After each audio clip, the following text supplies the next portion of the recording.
smelled paint before I opened the door. Then I saw it. Someone had sprayed thick silver stripes all over my wine barrels and taped a bright red notice on the wall. Non-compliant structure, fines pending. Look, I'm not the kind of guy who picks fights with HOAs. Hell, when I moved here, I barely knew what an HOA even did. 3 years ago, my life was a goddamn mess. My wife packed up one morning, told me she needed space, and left. Left me, left our kid, Leo, who was 8 at the time. Left this tiny house we'd bought together. Took half of what little savings we had, too. I remember sitting in that half-empty kitchen trying to figure out what the hell I was supposed to do now. You think you're building a life, then one day, bam, gone. I couldn't afford to move out of state. Leo needed stability. I needed something to keep me going. This place wasn't fancy, 2-bedroom rancher on the edge of a sleepy neighborhood, but the yard was big, real big, and the best part, out back there was this old, beat-up garden shed. Most people would have torn it down, but I saw potential.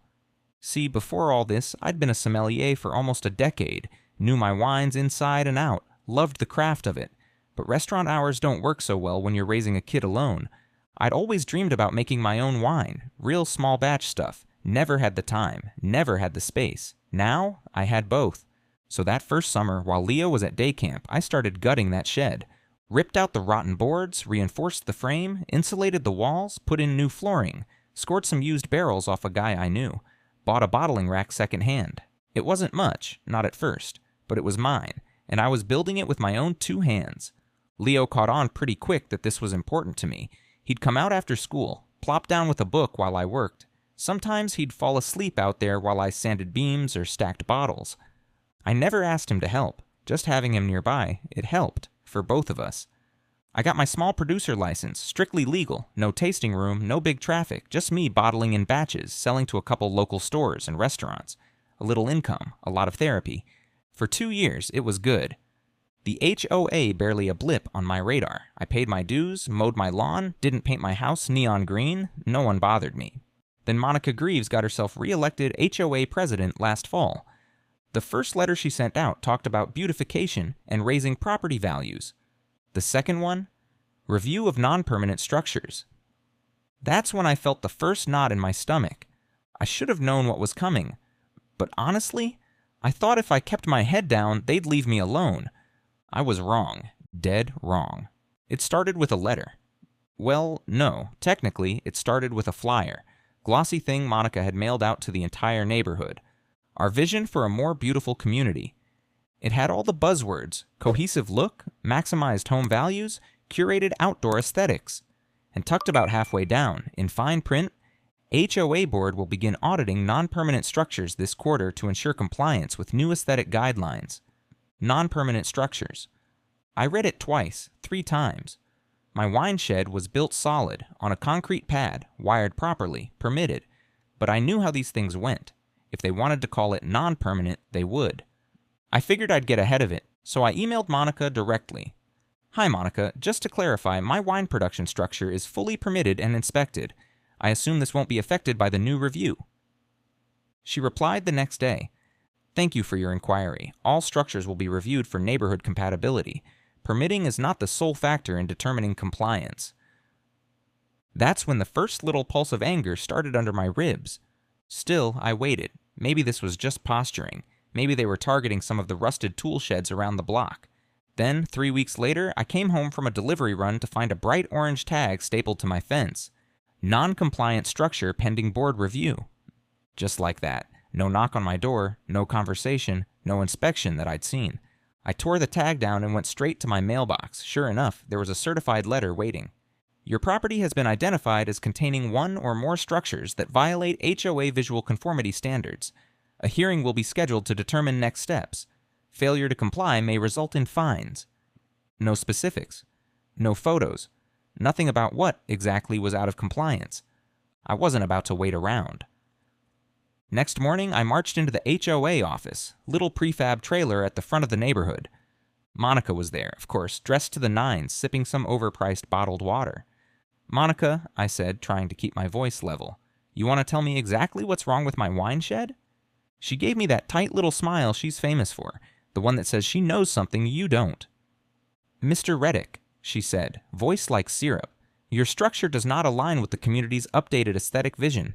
It draws attention. It suggests commercial activity which was never intended for this neighborhood.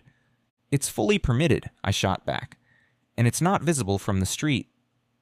It is visible to adjacent properties, she said smoothly. And more importantly, it changes the character of the neighborhood. We want homes here, not businesses.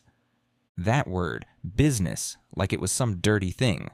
I left that office furious. I mean, this place, this tiny shed, was more than where I made wine. It was the one damn thing I'd built with my own hands after my life fell apart. And now Monica wanted it gone. I knew then this wasn't about property values. This was personal. That first meeting should have been the end of it. But with Monica, you either fall in line or you get the full treatment. A week after I confronted her, the letters started coming. First, a warning about overgrown vegetation along the side of my house. I checked. 2 ivy vines creeping along a fence. Then a notice about the unauthorized fence around my garden beds. I'd built that damn thing 2 years ago with a permit. Each letter came certified. Each one carried the same thinly veiled threat. Noncompliance will result in escalating fines. It was death by 1,000 paper cuts. Leo started picking up on it too. He'd see me pull another envelope out of the mailbox, watch my face tighten. "Are we in trouble again, Dad?" he asked one night. I told him no, I wanted to believe that. But Monica wasn't done, not even close. About a month after the first orange tag, 2 uniformed cops showed up at my door. Middle of the afternoon, I was bottling a batch of Pinot in the shed when I heard the knock. I wiped my hands, opened the door, and there they were, both standing like they were about to arrest someone. "Mr. Reddick," the older one said, "we've received a report about potential unlicensed commercial activity on your property." I blinked. "Excuse me?" "I have a state license. Want to see it?" "Not about alcohol," he said. "We've been informed there may be unregistered business operations in violation of HOA covenants. We need to take a look." I knew exactly where that report had come from. "Do you have a warrant?" I asked. He glanced at his partner. "No, sir. We were hoping you'd cooperate voluntarily." I could see Leo peeking from the hallway. His face was pale. "Hell no." "Not without a warrant," I said, keeping my voice even. "And if you have questions about my license, I suggest you call the state board." The older cop frowned, but they left. No apology, nothing. An hour later, another email from the HOA. Failure to cooperate with HOA-supported inspections may result in fines and further action. That night, someone rang my doorbell at midnight and ran. 2 nights later, same thing. Then one morning, I walked out to find the side of my wine shed covered in chalk markings. Giant arrows pointing at it. The words, "Not in compliance," scrawled across the wall. Leo saw it before I could clean it up.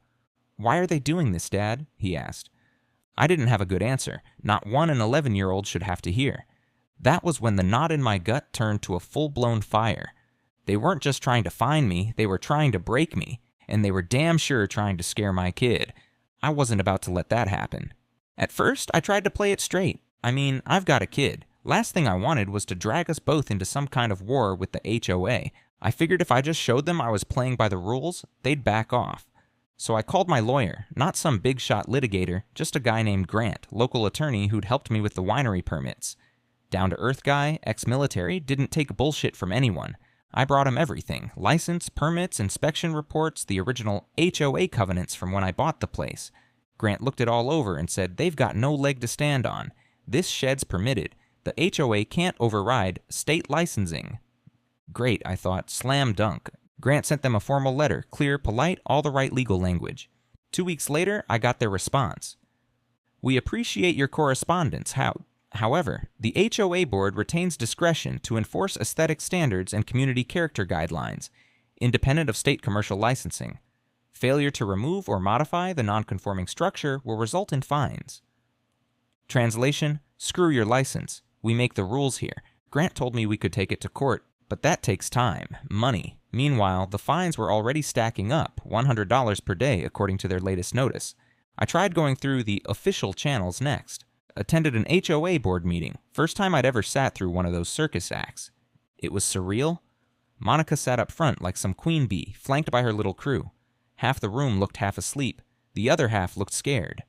When it was my turn to speak, I kept it calm. Explained that my shed was permitted, legal, not visible from the street, showed them photos, offered to give tours to any concerned neighbors. Monica smiled that same frozen smile. Thank you for your input, Mr. Reddick. However, as stated in our guidelines, all structures must contribute to the cohesive visual standard of our neighborhood. Your structure does not. End of discussion. I left that meeting shaking with anger, not because they wouldn't budge, I'd half expected that, but because of the way Monica looked at me, like she'd already won, like I didn't matter. Then came the cherry on top. About a week after the meeting, a guy showed up at my door with a clipboard, said he was from the Neighborhood Aesthetics Committee, whatever the hell that meant. Here to conduct a visual survey of your property, he said, all smug. I told him to get lost. No warrant, no entry. That night, another notice in the mailbox. Failure to comply with HOA visual survey will result in additional penalties. It was endless. I wasn't getting anywhere by playing nice, and every time I tried, they just doubled down. Meanwhile, the fines kept adding up. The chalk graffiti came back, this time in permanent marker. And Leo? He started having nightmares, waking up scared that people were going to take our house. That was it for me. I'd tried the nice route, the legal route, the polite route, and they just kept pushing. Next time they pushed, I was going to push back, hard. You know that point where you're so mad, so frustrated, you can't even think straight anymore? That was me. I'd tried everything, letters, meetings, legal routes. Every damn day there was a new notice, a new fine, another little jab from Monica and her crew. And the shed, my winery, it wasn't just a shed anymore, it was a target. Then came the thing that finally broke me. One morning I went out to bottle a new batch. Soon as I opened the door, the smell hit me, chemical, sharp. Someone had dumped what looked like paint thinner all over the floor. Half my barrels were soaked, 2 had split from the sudden temperature change. Dozens of bottles shattered on the ground, and taped right on the wall, another HOA violation notice, bright red. No cameras, no witnesses, no proof. And the cops? They came, took a report, and then shrugged. Could be vandalism, hard to say without evidence. Yeah, real helpful. I was done playing defense. That night, I sat down with a bottle of the one batch that had survived. I pulled out every damn document I had, permits, HOA covenants, state licensing. And then, almost on a whim, I started digging deeper.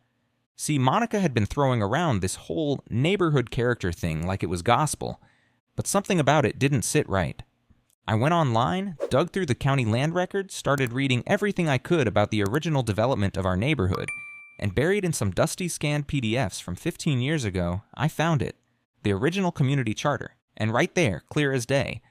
Small-scale home-based businesses shall be permitted, provided they do not create excess traffic or visible signage and comply with applicable state licensing. It was right there, black and white, from the damn day the neighborhood was founded. Better yet, the clause hadn't been legally amended since.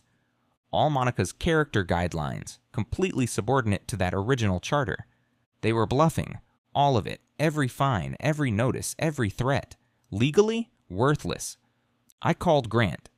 Grant, you're not going to believe what I just found. He looked it over and grinned. Oh, this changes everything. And that wasn't all. A few clicks later, I stumbled on an old HOA newsletter. Buried in the announcements, guess whose husband had just secured a juicy contract to beautify the neighborhood with new uniform fencing and landscaping? Yep, Monica's husband. And guess what properties were being flagged first for improvement? The ones with so-called non-compliant structures. It wasn't about character. It wasn't about community. It was about money. She wanted my shed gone so they could push through her husband's contract without opposition. The more fines they stacked, the more pressure they could apply. Maybe even force a sale. That's when the switch flipped in my head. I wasn't just going to fight back. I was going to blow the whole damn thing wide open. Once I had that clause in hand, I barely slept. I kept running it through my head. What they'd done, what I'd found. They'd been bluffing, and the law was on my side. But here's the thing. It wasn't enough to just be right. I'd already seen how Monica worked. She didn't care about rules or facts. She cared about winning. If I wanted this to stop, I needed to hit her where it hurt. Publicly. So first, I called Grant. We filed for a cease and desist against the HOA, official notice that their fines and notices were unenforceable under the original charter. But I wasn't stopping there. That night, I pulled out my laptop and started making a list of every neighbor I'd heard grumbling about the new beautification push. There were plenty. Next day, I started knocking on doors. Hey, it's Miles. I'm that guy with the winery. Yeah, the one Monica keeps harassing. Look, I found something in the original charter you need to see. At first, people were cautious. No one wanted to get on Monica's bad side. But once I showed them the claws, the tide started to turn. Turns out, Monica had been hitting other folks too, people with garden sheds, greenhouses, play structures, and everyone had heard about her husband's new contract.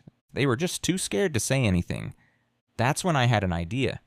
See, I've got a small but loyal following through my wine sales, local restaurants, foodies, a couple of bloggers who love promoting small producers. I figured, why not use that network? So I reached out to one of them, a guy named Sam who runs a popular food and drink blog in the area. Told him the whole story, sent him the documents. "This is gold," he said. "Mind if I write it up?" "Please do." While he worked on the story, I kept rallying the neighbors. A few of us drafted a community petition, demanding a full audit of HOA actions and calling for an emergency meeting to review Monica's leadership. We started collecting signatures, quietly at first, house to house. Word spread fast. Then came the kicker. Sam published his article, "Small Family Winery, Targeted by HOA President with Conflict of Interest." It blew up. Local news picked it up. My phone started ringing off the hook. "Can we interview you, Mr. Reddick?" "Would you be willing to speak at the next board meeting?" Oh, I'd speak, believe me, but I wasn't done yet. I had one more card to play. See, the HOA bylaws required that any significant contract, like the one Monica's husband had lined up, had to be voted on by the full membership. Problem was, Monica had been pushing it through without a vote. Illegal as hell. Grant helped me draft a formal demand to the HOA attorney, CC'd the entire board, and the local news outlets. Now, I wasn't just some angry homeowner. I was the guy with the law, the press, and the neighborhood on his side. And Monica? She was about to learn that when you push a man who's already lost everything once, he fights like hell to keep what little he's got left. When that article dropped, the whole vibe in the neighborhood shifted.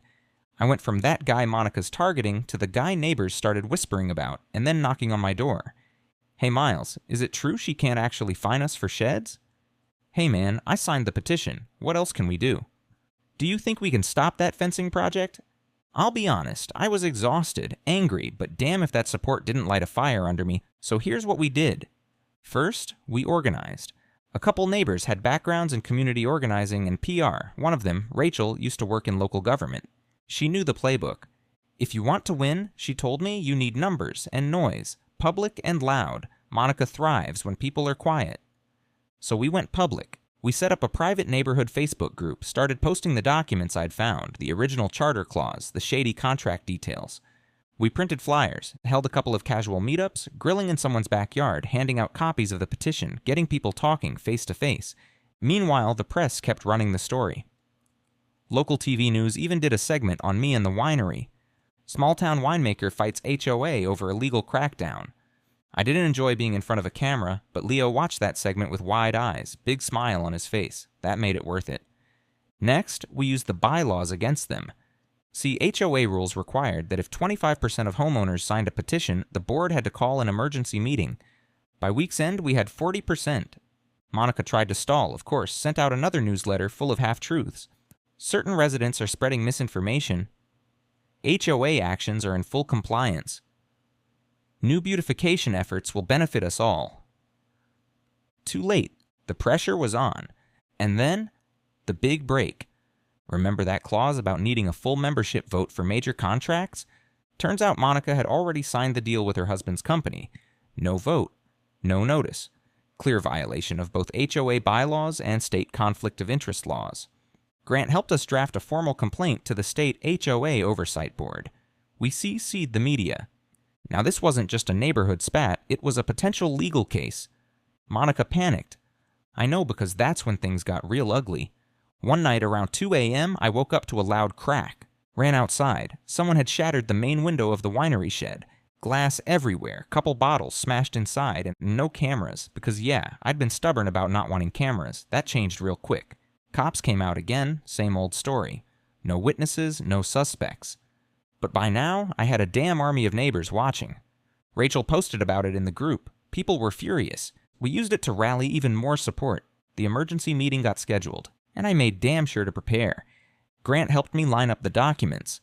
Rachel coached me on speaking points. Sam connected me with a local lawyer who specialized in nonprofit board accountability. Goldmine of advice. I wasn't walking into that meeting as some guy with a shed. I was walking in as the face of the resistance. And Monica? She had no idea how fast the ground was about to shift under her feet. You ever walk into a room and feel every single eye on you? That was the emergency HOA meeting. It was packed, people standing in the back, lining the walls, more folks than I'd ever seen at one of these things. Word had spread fast. The article, the TV piece, the busted window, the whole neighborhood wanted blood. Monica sat up front, all polished and smiling, like this was just another day at the office. But I could see the tension in her jaw, the stack of papers clutched a little too tightly. Grant sat next to me. Rachel gave me a nod from across the room. Leo stayed home, too young to see this mess, but I was damn sure going to tell him about it after.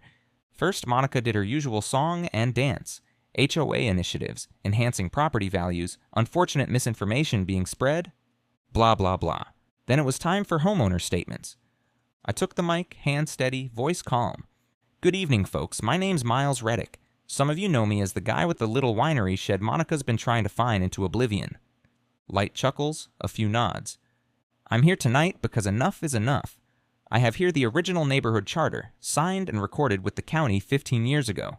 Section 5, subsection B clearly states that home-based businesses are permitted as long as they comply with state licensing and don't create excessive traffic or signage. I comply. I held up the document.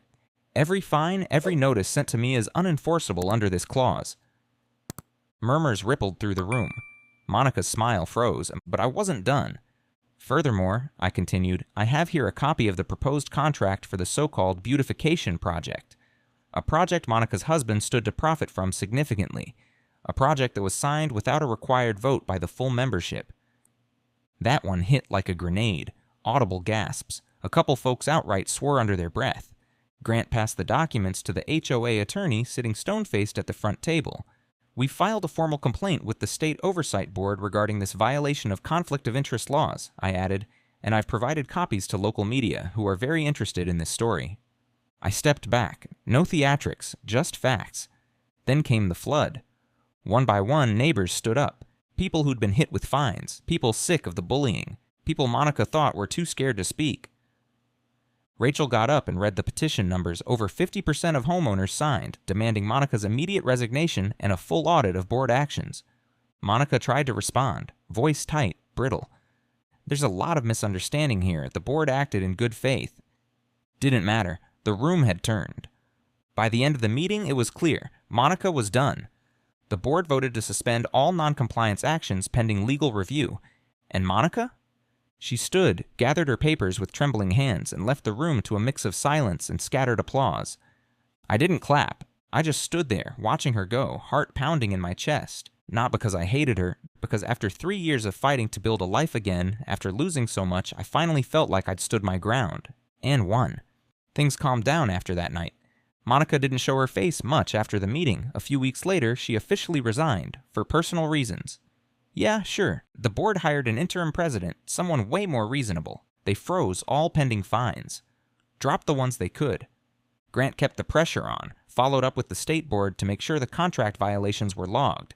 I heard Monica's husband's deal quietly fell apart once the press started poking around. As for me, I spent a couple solid weekends fixing up the shed, new window, cleaned up the damage, polished what barrels I could save. Leo helped me hang a new sign inside, nothing fancy, just a small wooden plaque that says, "Built with our own hands, here to stay." And the best part? Neighbors started stopping by. Folks who'd been quiet before, now asking about the wines, buying a couple bottles, bringing over snacks, just hanging out. It felt good, not just winning, taking back our space. The thing about fighting people like Monica, they count on you being too tired, too isolated to push back. They wear you down. But sometimes, you hit that line where you're done being polite. You fight like hell, not just for a building or a business, for your life, for your kid, for the one damn thing they can't put a fine on, and you win. That night, after things settled, I sat out on the back porch with a glass of our latest batch. Leo came out and curled up next to me. "Dad, is it over?" he asked. I smiled. "Yeah, buddy, it's over." And this time, we weren't going anywhere.